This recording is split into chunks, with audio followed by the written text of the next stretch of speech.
name's Garry, and this is my car collection. I've got a 1952 Buick Special, I've got a 67 International 908B pickup truck, and a 1961 Ford Econoline van. Growing up at a young age, my old man's always had a mechanic workshop for 30 years. I started anything different. I didn't want to be that normal person with the Fords and the GTs. That's why with the 67 International, it's totally, everyone wants a C10 pickup.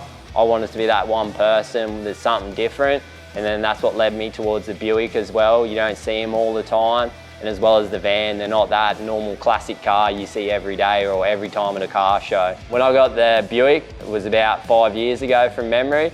It was in pretty good condition. It was black when I got it, but it did have a lot of bog cracks and everything in it. Just so much chrome on a car. You can't buy a car with that much chrome.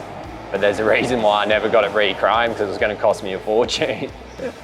And from the day I bought it, I pretty much said I wasn't going to paint it, but a week later it was stripped back in bare metal. And the colour, Cadillac pink, at the time I was running real short of money, so my missus ended up getting to choose the colour as well, pay for it, because there was no choice in that one. It's a 52 model, and as far as I know, it's still got the badges, and I have a tiny bit of paperwork, but it's not a definite thing. That's an original Dallas, Texas police car. It's still running the original straight 8 motor with 3 on the tree. Everything underneath is still full original from the way it was in the day it was built. Still on the rocket cover, someone's written in bloody Nico, all the valve adjustments, everything like that. I wouldn't rub it off, I'd just leave it. That's the way it's gonna stay. I'm still running it on 6 volt with a generator. We just got the motor running right, a good tune on the carburetor, everything like that. And all the gear linkage we redone, all new shocks and like suspension in it to get it driving. So I've done the 57 caddy lights as the indicators on the front and the brake lights on the rear. The interior is the reason why I bought it. The body wasn't perfect when I got it, but the one thing that had already been done is the interior, and that's what made me jump on buying it, because I know how expensive it is to do interiors in cars. For a 50s model car, out of all the old cars I drive, it sits on 100K better than any car. You'd be amazed, it's hardly ever played up, and out of all the cars, it's the one car that starts first go. What I plan to do next on it, all I really want to do is put it on air suspension, get it dropped on its gut, sitting on the ground. I still want to run the full original motor, original gearbox, keep everything else, don't want to be touched. I like to get the car out at least once a month just to keep it running and driving. There's no point in sitting around in a shed collecting dust, not getting started or driven.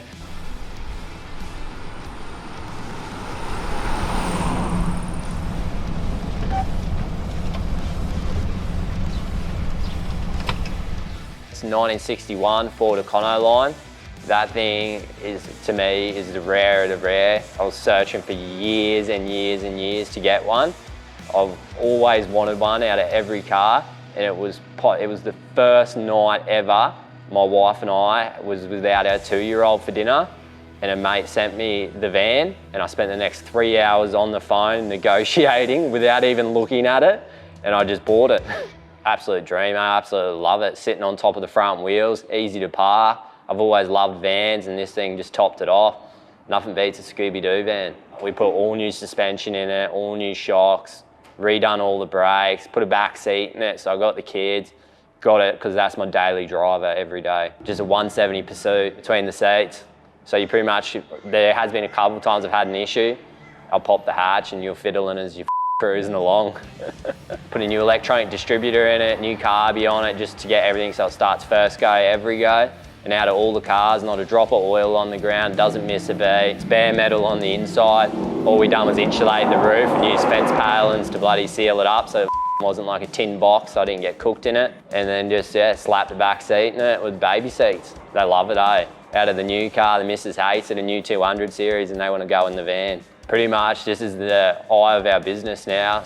The van, that everyone loves it. No one sees them around, driving an old school van. I have no plans for this van at all. I'm just gonna drive it every day and drive it till it stops, rebuild it again and keep driving the shit out of it again. This is my 1967 International 908B short wheelbase pickup truck, and it's pretty much the highlight of all the cars I have. All the hours I've ever spent on the car, the most have gone into the International. I wanted something different. I never knew anything about international pickups.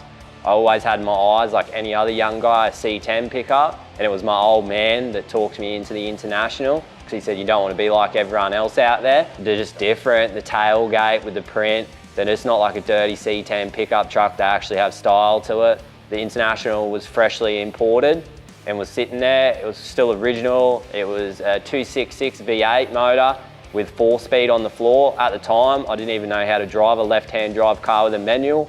I was still on my P plates, so I made my old man drive it home from Brisbane in peak hour traffic, fresh off the docks. And we got it back here, and I drove it for 2 years as a daily driver with that motor and gearbox in it, and then pretty much started having issues with it. So we threw it in the bin, and we built a 302 Windsor in it with a little cam in it just to give it a bit of a note, and we chucked an FMX auto box in it just to make it drive nice.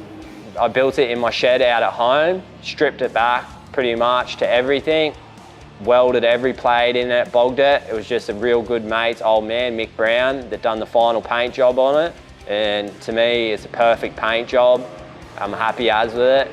I couldn't complain about anything on it. This truck is the dream of the cars. I've spent the biggest hours and times on it.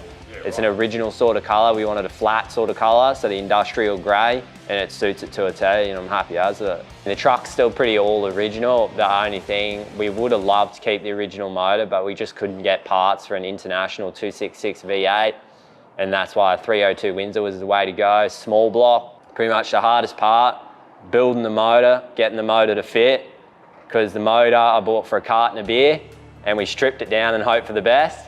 I've reset all the springs in it. It's actually got leaf springs front and rear still, but we actually, off my friend, it was off an old AU Falcon springs.